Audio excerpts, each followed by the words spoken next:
বিসমিল্লাহির রহমানির রহিম। মাননীয় স্পিকার,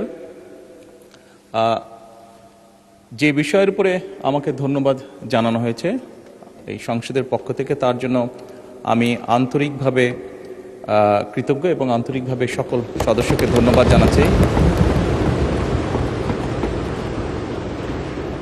মাননীয় স্পিকার, এখানে মূল বিষয় এটি হচ্ছে যে বাংলাদেশের মানুষ আমাদেরকে দায়িত্ব দিয়েছে তাদের স্বার্থ দেখার জন্য।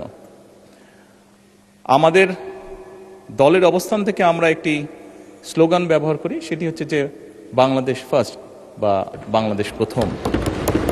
আমি যে কাজটি করার চেষ্টা করেছি মাননীয় স্পিকার, আমি আমার অবস্থান থেকে আমি আমার দেশের মানুষের স্বার্থ নিয়ে কথা বলার এবং সেই স্বার্থ রক্ষা করার চেষ্টা করেছি মাননীয় স্পিকার। মাননীয় স্পিকার, এখানে আমাদের কারোরই কোনো ব্যক্তিগত কোনো বিষয় নেই। এটি যদি কোনো কিছু অর্জন হয়ে থাকে, ভালো কোনো কিছু অর্জন হয়ে থাকে, এটি বাংলাদেশের অর্জন।